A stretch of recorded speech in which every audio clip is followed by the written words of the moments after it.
se ha visto un gran incremento de casos de COVID-19 en jóvenes. La Secretaría de Salud señaló que 10 entidades del país han mostrado una leve tendencia a la alza en el número de contagios de COVID-19. La pandemia de coronavirus está afectando a la salud mental de miles de personas en todo el mundo. Depresión, ansiedad e incertidumbre componen su triste huella invisible.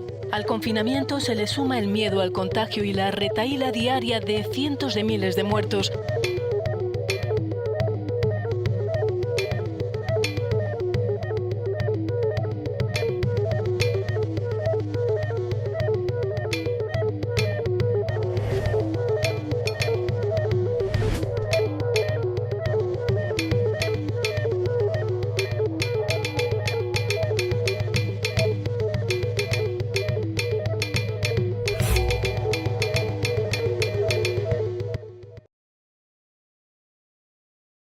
Buenas noches, buenos días a quien seguramente nos verá posteriormente.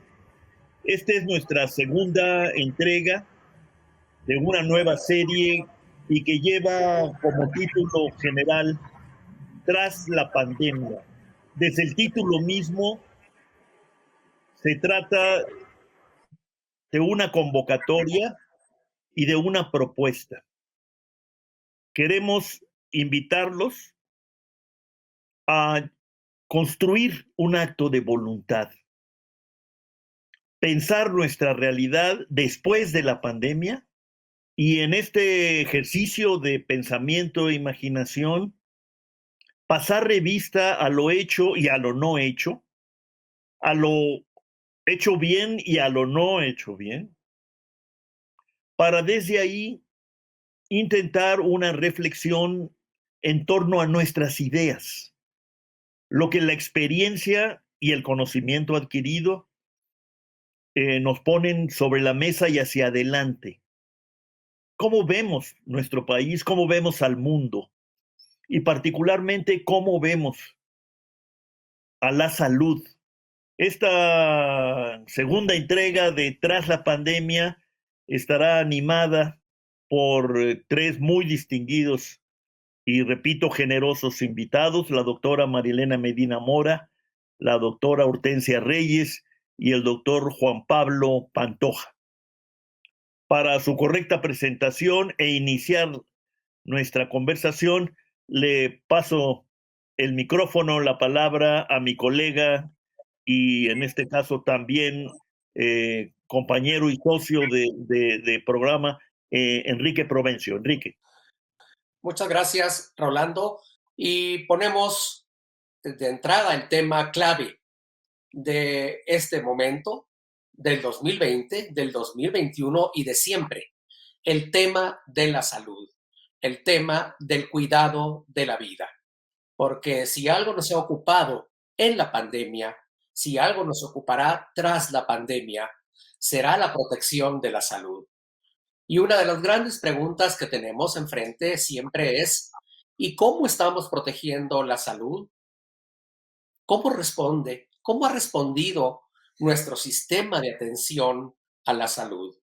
Y este es el tema para el que hemos convocado y han aceptado generosamente la doctora Hortensia Reyes, investigadora del Instituto Nacional de Salud Pública, la doctora Marilena Medina Mora, directora de la Facultad de Psicología de la UNAM, y el doctor Juan Pablo Pantoja, médico cirujano del Instituto Nacional de Investigación en Nutrición Salvador Subirán. A los tres, nuevamente, muchas gracias. Y empezamos la primera ronda con la participación de la doctora Hortensia Reyes. Hortensia, por favor, coméntanos, ¿cuál es tu perspectiva? ¿Cuáles son los saldos en la salud tras la pandemia? ¿Cómo ha respondido el sistema de salud pública, el sistema de salud en general, ante esta gran crisis sanitaria y humanitaria de la pandemia del COVID-19? Adelante, Hortensia. Sí, muchas gracias. Con mucho gusto. Pues es evidente que el saldo negativo, el principal saldo negativo es el deterioro en la salud de la población, el deterioro en términos pues de su propia vida, pues la pandemia nos tomó con un sistema de salud poco preparado, que ya desde antes venía reflejando una serie de deficiencias en términos de presupuesto, de recursos humanos, de calidad de la atención, y eso obviamente tuvo consecuencias para enfrentar una situación de emergencia sanitaria inesperada. En ese sentido, la atención en general para la epidemia fue deficiente al inicio, y si bien tenemos que reconocer que a lo largo de este año el personal de salud todo ha mejorado en sus competencias porque ha adquirido la experiencia de estar atendiendo a las personas. Sin embargo, eso ha sido, el costo ha sido un enorme desgaste del personal de salud, lo que hace un círculo vicioso, porque la respuesta del sistema de salud va siendo cada vez con mayores problemas debido a ese desgaste. Ese podría ser desde el punto de vista negativo, pero sí me gustaría también expresar que hay un saldo positivo. ¿Un saldo positivo en qué sentido? Ha habido un aprendizaje extraordinario por parte de la población, como ninguna campaña de promoción a la salud creo que ha logrado. Esta pandemia logró un aprendizaje en términos del conocimiento de la población de las enfermedades. Nos hemos interesado todos por qué es lo que nos está pasando. Se ha aprendido mucho de las enfermedades transmisibles, de sus orígenes, de qué manera nos contagiamos, y también por primera vez se ha empezado a tener conciencia del ecosistema, de nuestro lugar como población dentro de un ecosistema, las interacciones tan importantes con otras especies del planeta y la fragilidad que representa la enorme afectación del ser humano en este ecosistema. Y esto debe de tener una consecuencia positiva para un futuro. Ese sería lo que de entrada yo diría que podemos considerar de manera general. Muchas gracias, doctora Reyes. Y como nos lo ha recordado en innumerables ocasiones en la pandemia la doctora Medina Mora, una de las facetas menos visible probablemente a través de los medios, pero más perceptible desde el punto de vista personal y familiar, ha sido también el tema de la salud mental. Incluso la doctora Medina Mora le ha puesto un nombre, la cuarta ola. Y efectivamente el mundo entero ya está pasando por la tercera ola de la pandemia, y dentro de ella el tema de la salud mental ha sido crítico también. Doctora Medina Mora, ¿qué nos comenta al respecto? Pues bueno, agradecerle que traigan el tema de la salud mental, que es un tema ciertamente muy, muy importante, y es un tema que se ha visibilizado mucho. En México y en el mundo, la atención a la salud mental no se consideró esencial. Y en México, específicamente, la mayor parte de la atención se da en los hospitales psiquiátricos. Más del 50% de las consultas se da en hospital de tercer nivel, no se consideraron esenciales, cerraron la consulta ambulatoria donde se atiende esta cantidad y sobre todo la mayor parte de las personas graves.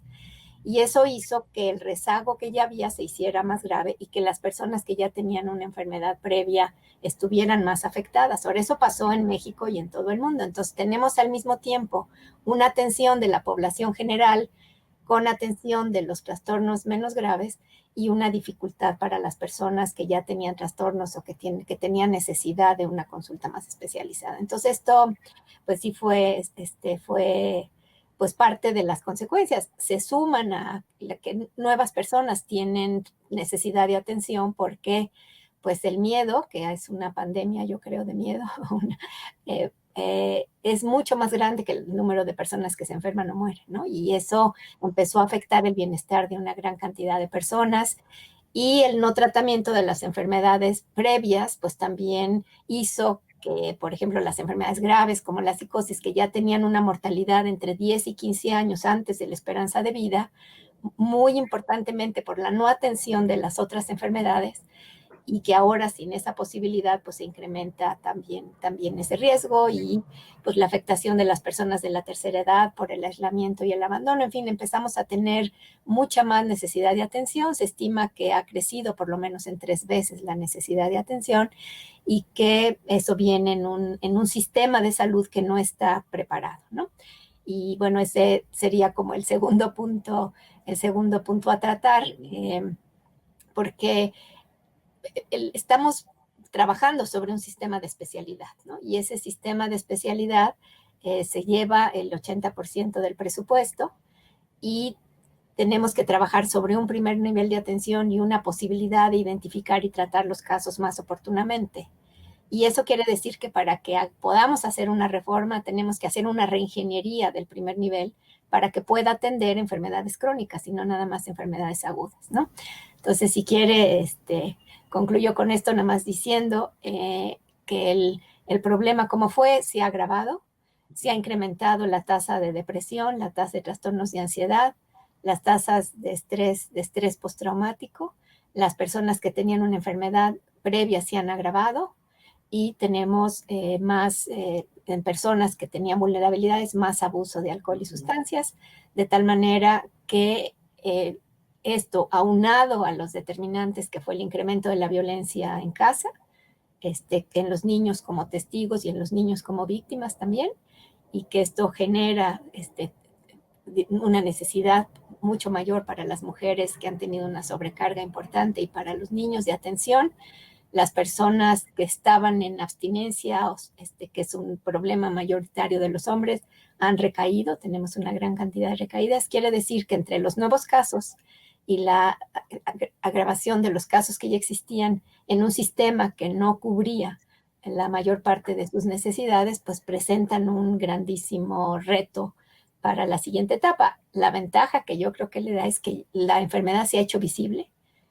Se ha perdido un poco el estigma, la gente puede hablar de eso, y entonces me parece que tenemos que aprovechar esta oportunidad para la siguiente etapa. Muchas gracias. Gracias, doctora Medina Mora.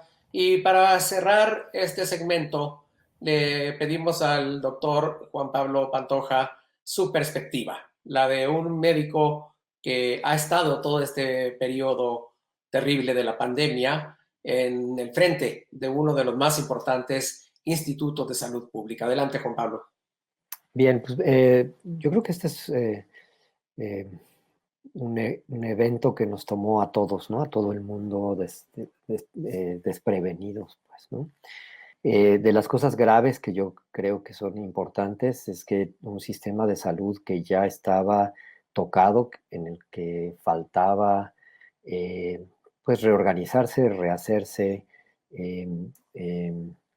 que el nuevo gobierno estaba en el intento de hacerlo. No sé si bien o mal, esa es una cosa que podríamos discutir en otro momento, pero que claramente tiene muchos años de rezago.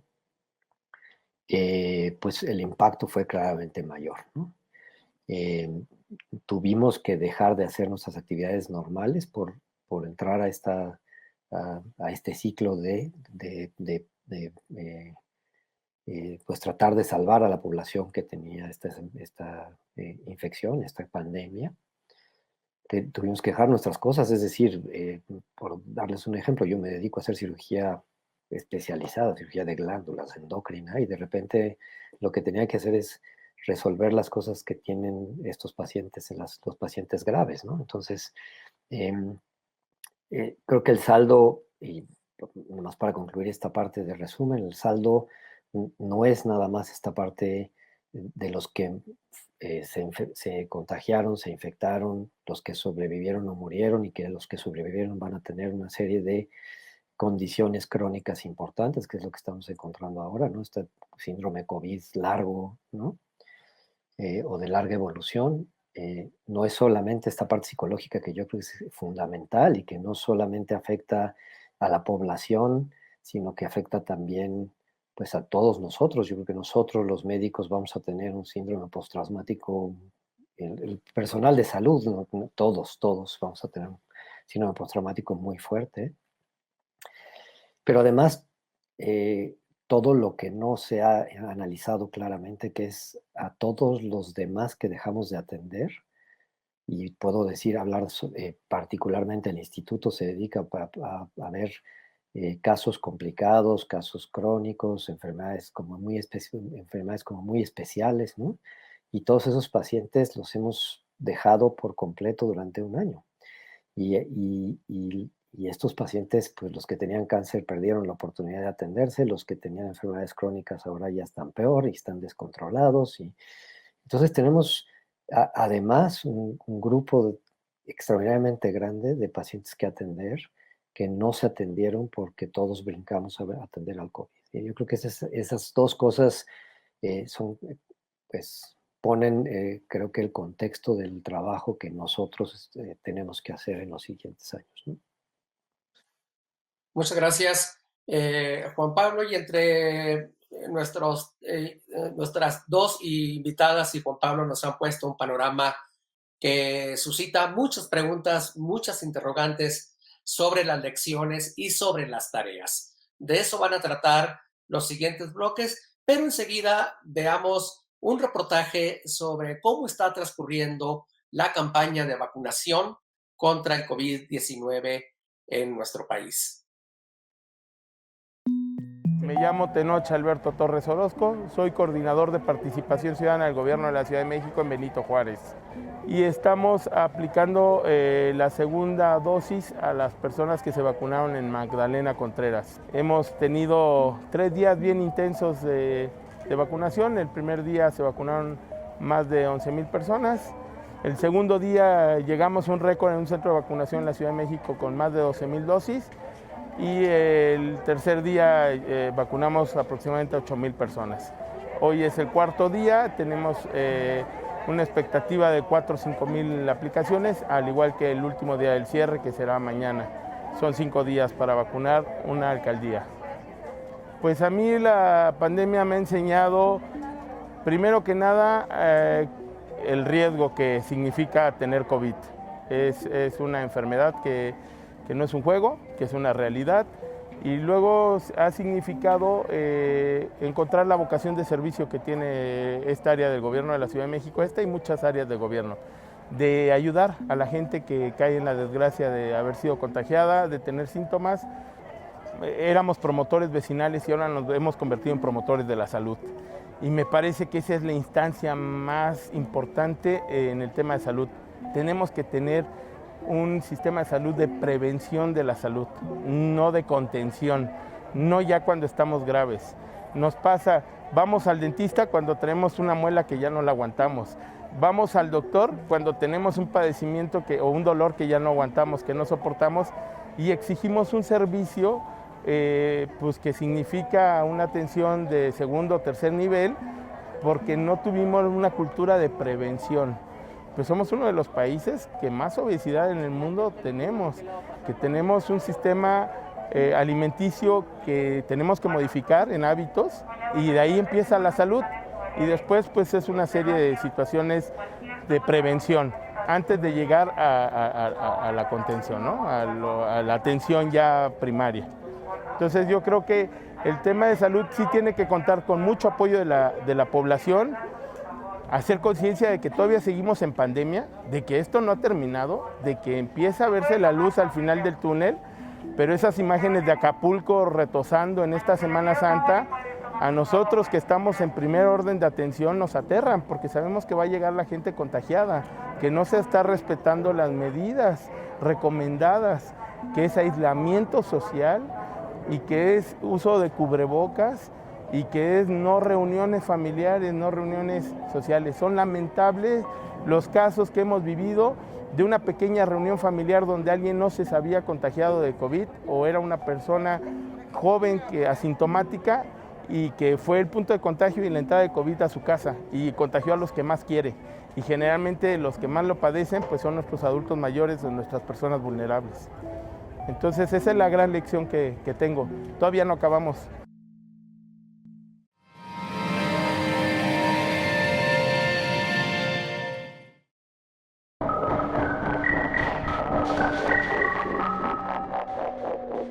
Tuvimos en nuestra primera ronda de conversación, pues, la construcción del panorama de dificultad, de desafíos que nos planteó desde el primer momento esto que hemos dado en llamar la pandemia, o enfrentamos el tema de la salud por delante y lo ponemos en el centro, o la economía será dañada irremisiblemente. Y ahora nos han dicho, Juan Pablo Pantoja en particular, bueno, lo que tenemos es una acumulación de rezagos, para mí, debo decirlo, impresionante.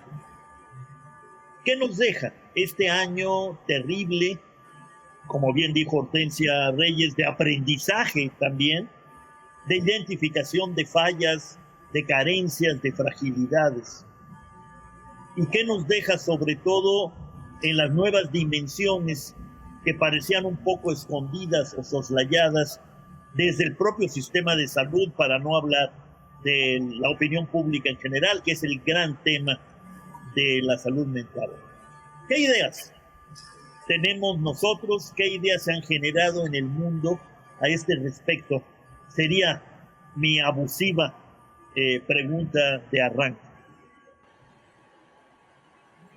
Pues empiezo a aceptar este reto, que es un reto muy importante, y creo que lo podríamos ver si dividimos la respuesta entre los casos leves de malestar que debemos de atender rápidamente para que no progresen a más graves, y que aquí tuvimos el aprendizaje del trabajo colaborativo entre la universidad, la Secretaría de Salud y las instituciones públicas y privadas y la sociedad civil para dar una atención. Y aquí tenemos como principal apoyo a las necesidades psicosociales que se pueden atender con intervenciones breves y con una serie de programas, y que ahora el reto es cómo mantener eso en las comunidades, probablemente en centros que puedan incluir estas habilidades socioemocionales, esta capacidad de afrontamiento, mejores técnicas de afrontamiento a los problemas, la capacidad de buscar ayuda, y que eso tendría que estar ligado a un primer nivel. Tenemos luego los trastornos de depresión, ansiedad, que tienen una respuesta de abuso de sustancias, que hay una respuesta, que hay modelos que se han probado que son buenos, pero que tienen que incorporarse al sistema de salud y no dejarse fuera del sistema de salud como están ahora. Ese sería nuestro segundo intento, que tendríamos que tener la atención en el primer nivel, con una reingeniería para poder dar seguimiento a los casos que requieren seguimiento, con atención comunitaria integrada, que nos permita ver cómo los pacientes que no están yendo a tratamiento puedan ir, con un primer nivel de atención hospitalaria de primer contacto unido para poder tratar a los casos que se requieren, y luego con un tercer nivel, pues digamos, asociado con los casos graves, con los casos resistentes y con los que requieren esta atención más especializada. Querría decir que si nosotros integramos la atención de la enfermedad mental al sistema de salud, podríamos atender todas las comorbilidades que, como decimos, son muy grandes, que ahora no se están atendiendo, y podríamos mejorar la continuidad de la atención.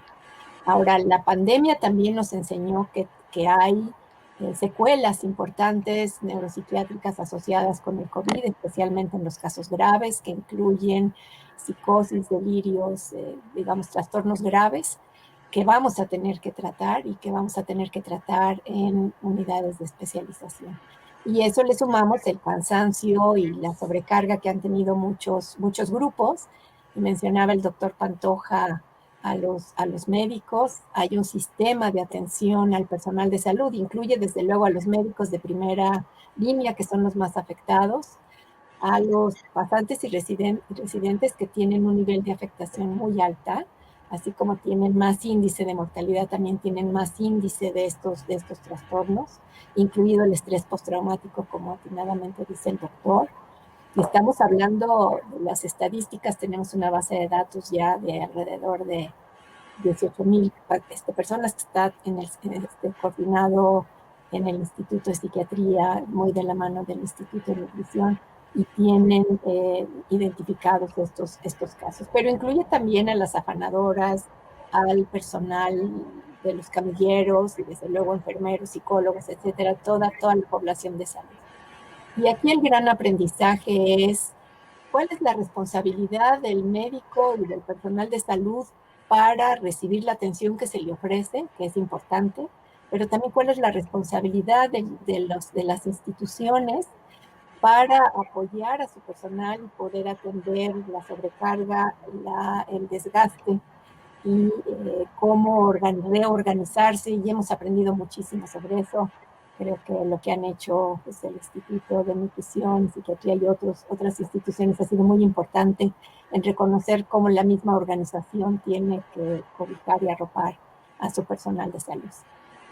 Entonces, con esto lo dejo. Hemos aprendido muchísimo y tenemos que hacer una reforma completa al sistema de salud para reducir este rezago, esta mortalidad prematura y este costo altísimo de la atención a la salud mental, de la no atención a la salud mental, que limita la productividad de los países. Muchísimas gracias. Bien, pues digamos que es una pregunta difícil, Rolando, porque ¿qué ideas podríamos tener en realidad? Para mí, yo creo que la primera idea que se me ocurre es que tendríamos que hacer una pausa totalmente honesta, sentarnos a revisar cómo actuamos, qué hicimos.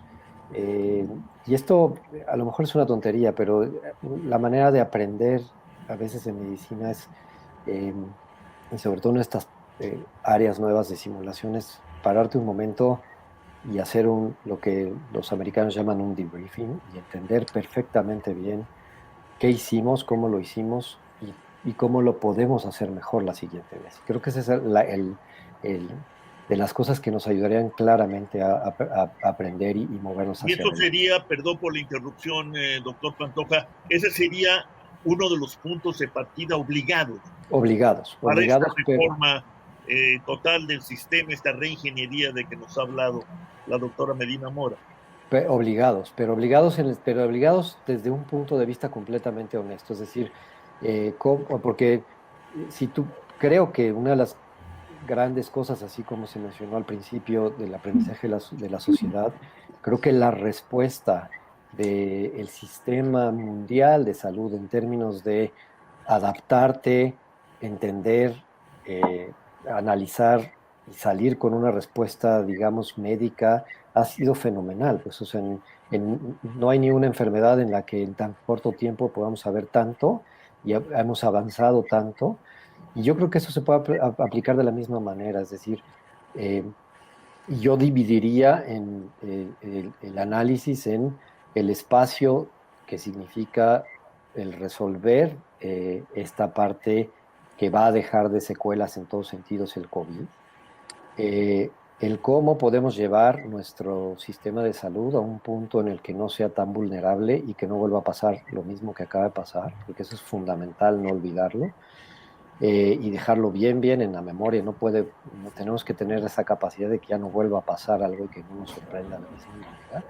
Pero cómo finalmente llevar este rezago a un punto en donde podamos atender de forma equitativa, buena, especializada a todos los mexicanos, ¿no? A las mexicanas y a los mexicanos. Y ahí creo que una de las cosas que por desgracia tenemos que evaluar y que está en todos lados y es la cantidad de recursos que le dedicamos a la salud. Yo creo que eso no lo tenemos bien establecido y no lo estamos haciendo bien en México puntualmente. Hay que dedicarle mucho más recursos.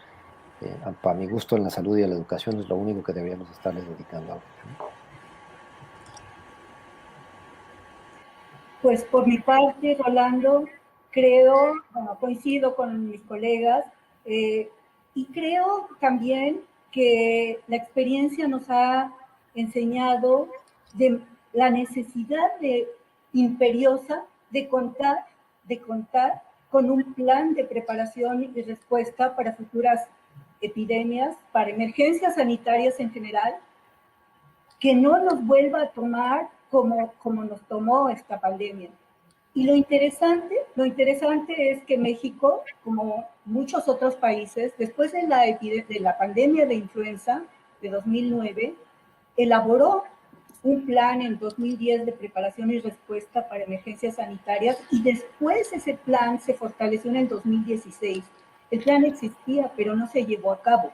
Entonces, ahora esta experiencia nos obliga a reforzar el plan, a revisar qué con esta pandemia se requiere agregar, se requiere modificar, fortalecer, tenerlo estructurado y estar preparados a hacer simulacros si es necesario. No va a ser la última pandemia que tengamos y no tendríamos ninguna justificación para que nos volviera a tomar como nos tomó esta pandemia. Entonces pienso que es la primera lección que la experiencia nos va a permitir y que no tenemos que olvidar como parte de una obligación, un plan estructurado de preparación y respuesta para emergencias sanitarias futuras. Eso por un lado. Pero por otro lado también la experiencia de la pandemia y la situación que deja la pandemia, como bien ya comentaron los colegas, obliga a reorganizar todo el sistema de salud. Pero la experiencia mostró algo interesante también, que es la capacidad de poder coordinar esfuerzos interinstitucionales, de poder coordinar entre distintos actores del personal de salud, enfermeras, médicos, trabajadores sociales, etcétera, enfocados a una tarea común. Y eso es algo indispensable para el sistema de salud. El evitar ya que siga la fragmentación del sistema, que nos lleva a esta ineficiencia por un lado, a una falta de una coordinación, de una verdadera rectoría del sistema de salud, y enfocar mucho hacia la atención primaria de la salud. También se ha visto cómo las acciones a nivel comunitario pueden fortalecerse, y pienso que estos elementos no debemos de olvidarlos. Esta experiencia nos obliga a fortalecer el sistema, a dar una verdadera atención. Ahora va a tener que ser de una manera muy difícil, por todo este rezago, por todos los problemas que han quedado, han empeorado la situación en general de salud. Los programas de salud pública que se tuvieron que detener, se tienen que actualizar de manera urgente los programas de vacunación habitual para los niños, la atención a los crónicos, los mismos programas para el desarrollo infantil, los aspectos de enfoque nutricional, en fin, tantas dimensiones que el sistema de salud ya tenía como deficientes, algunos que venía empezando a fortalecer y que se detuvieron. Entonces la experiencia nos obliga a ser eficientes, a estar integrados, a poder trabajar entre las instituciones para poder equilibrar la atención que se merece y que se necesita de manera urgente. Eso es lo que yo diría. Con estas lecciones, experiencias e ideas, hay muchas propuestas viendo al futuro para mejorar nuestro sistema de salud. Ya nuestros invitados han avanzado algunas de estas ideas, pero en eso nos concentraremos en el tercer segmento de este programa, luego de ver otro reportaje sobre las experiencias que está teniendo el personal de salud en la atención a la pandemia. Veamos este reportaje. Mi nombre es Lilia Arroyo Patiño, soy licenciada en enfermería. Actualmente soy supervisora de enfermería aquí en el Hospital Balbuena. Nuestra experiencia actualmente, ha sido relativamente buena porque el hospital no somos 100% COVID. Somos un hospital reconvertido y afortunadamente no nos hemos visto rebasados por la demanda y la capacidad del hospital. Entonces, hemos salido, creo que favorablemente de esto.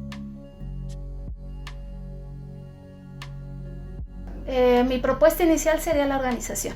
Hemos visto en la necesidad de ir adaptando y todo esto de acuerdo a la necesidad, de acuerdo a las disposiciones, pero aún así hemos visto falta de organización por parte de las autoridades a cualquier nivel, ¿no? En cuanto, sobre todo a la cuestión de la vacunación.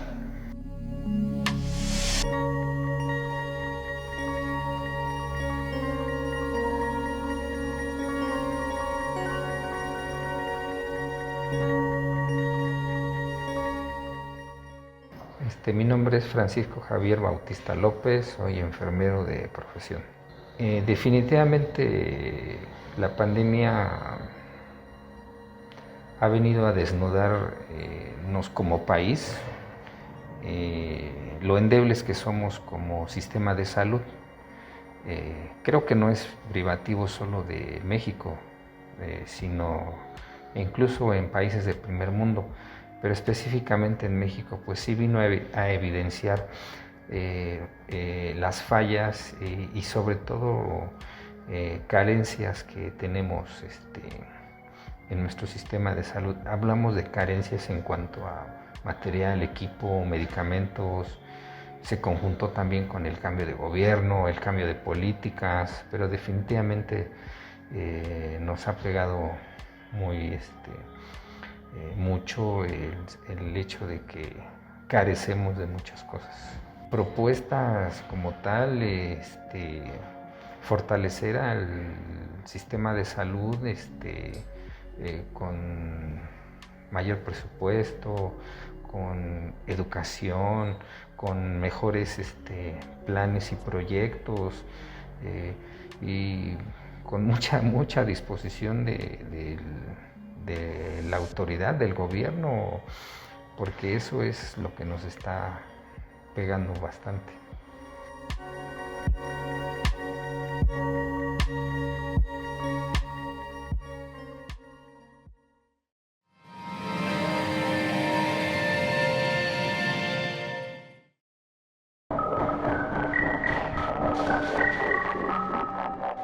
Puedo presumir de que lo abordado en los dos primeros bloques de este programa contiene ya elementos para un balance más preciso, más amplio al mismo tiempo, sobre lo que nos ha pasado y lo que hemos intentado hacer frente a lo que nos pasó. Y también las ideas que la propia pandemia y nuestro enfrentamiento a la misma puso en circulación, tanto en México como en el mundo. E inevitablemente, si hacíamos el balance y pensábamos en las ideas, tuvimos que adelantarnos e identificar tareas. Han sido muchas de ellas establecidas. Yo entonces me preguntaría y les preguntaría a nuestros invitados, ¿por dónde empezar? Yo, sesgadamente economista, como inevitablemente soy, le tomaría la palabra al doctor Pantoja y diría, por favor, ya, aceptemos que no estamos gastando lo mínimo necesario y prescrito por todo el mundo, en materia de salud. Estamos, en el mejor de los casos, a la mitad de lo mínimo necesario para que la salud sea, en efecto, un bien público disfrutado por todos. Pero yo aquí he aprendido que tenemos que asumir el gran tema del personal involucrado. Es decir, qué hacer con nuestras enfermeras, enfermeros, técnicos, anestesiólogos, desde luego médicos, especialistas como los que han estado esta sesión con nosotros. Pero yo ahí me quiero quedar porque no quiero sesgar todavía más nuestra conversación. Pero yo les diría, Juan Pablo Pantoja, doctor, ¿por dónde empezaría Juan Pablo Pantoja desde el mirador fantástico que da el Instituto Nacional de Nutrición, doctor Subirán? Hijo, Rolando, pues yo creo que voy a seguir tu camino de economista. Creo que tendríamos que pensar diferente.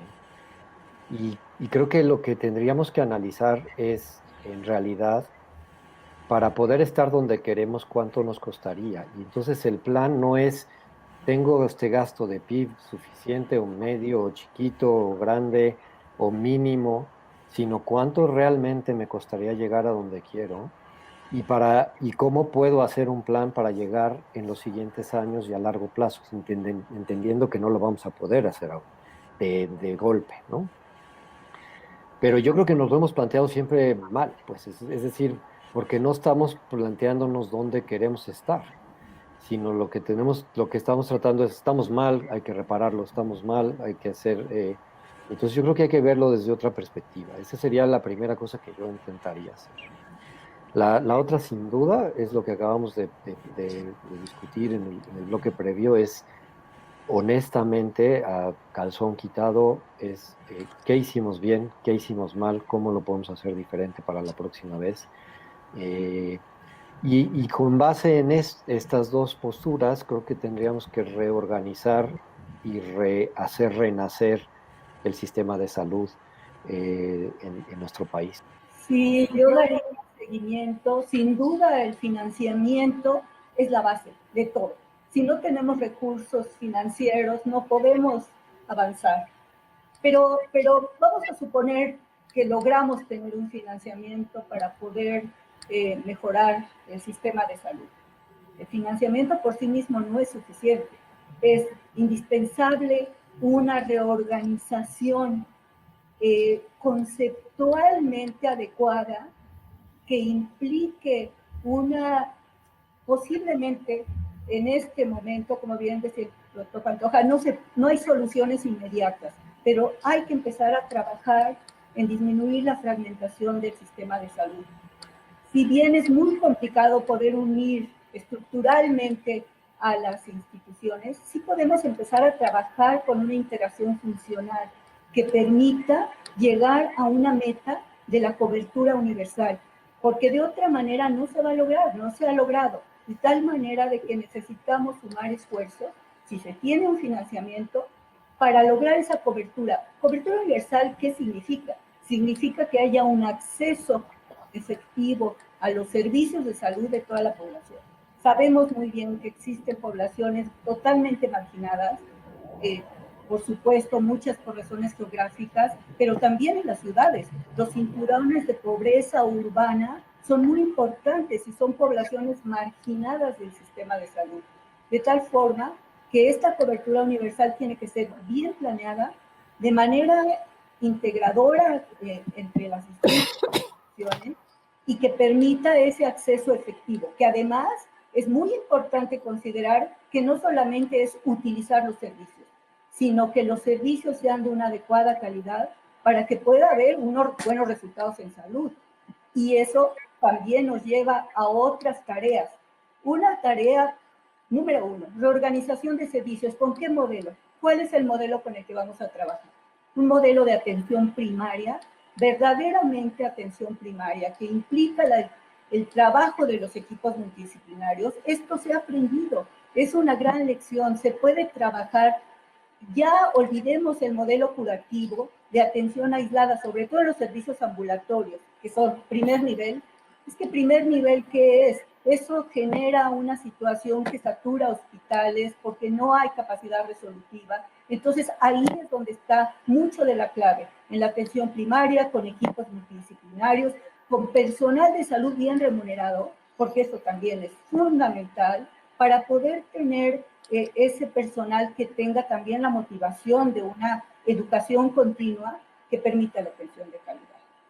Y por otro lado, también la conformación de redes de servicios, tener una posibilidad de un buen sistema de información, ese es otro punto que tenemos que mejorar, un buen sistema de información que permita una portabilidad para que las personas puedan acceder a los servicios y que pueda haber un historial que dé una continuidad en la atención.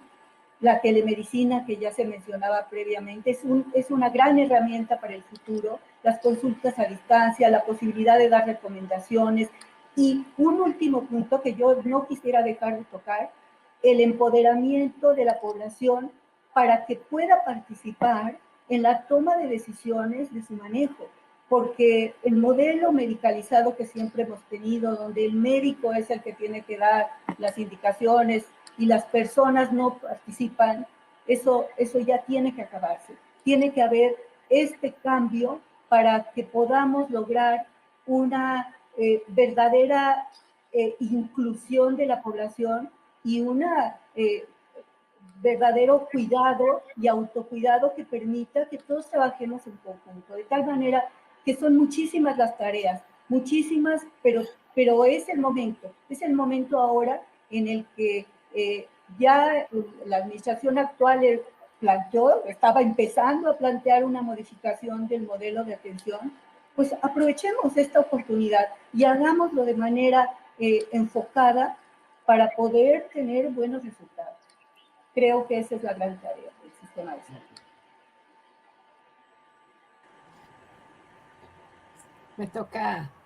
Me toca terminar y yo quisiera retomar un poco lo que decías, Rolando, en el sentido de los determinantes sociales y la importancia de la economía.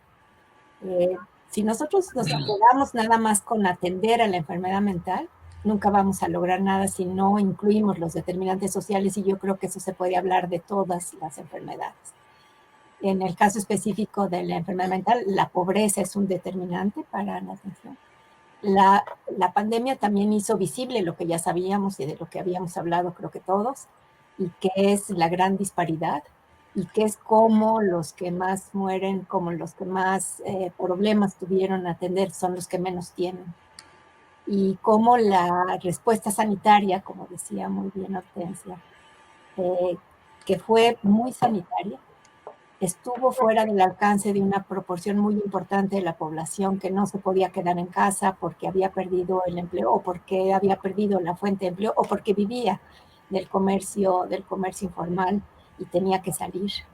En tantos hogares que no tienen agua corriente y las posibilidades que les dejamos eran muy pequeñas, ¿no? Entonces me parece que si no trabajamos las dos cosas juntas, no vamos a salir adelante. También son los que menos atención a la salud mental tienen, y en fin, digamos, estaríamos en una inequidad que era grande y que ahora es mayúscula.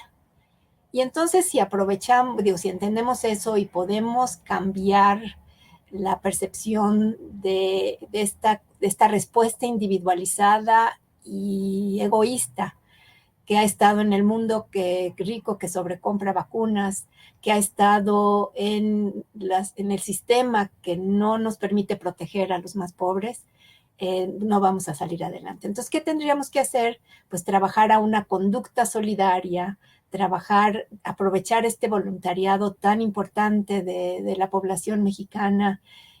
Vamos a tener que vivir con el virus, es decir, aunque tengamos quizá un poco más de control, no estamos pensando que no vamos a vivir con él. Y entonces, ¿cómo podemos cambiar el miedo a la acción, el egoísmo a la conducta solidaria? ¿Cómo poder hacer las comunidades otra vez resilientes? Y cómo aprovechar toda esta parte que tiene la población para salir adelante. Pero tenemos que trabajar con los determinantes sociales, porque la atención a la salud sin contemplar los determinantes no nos va a permitir el cambio que queremos. Muchas gracias.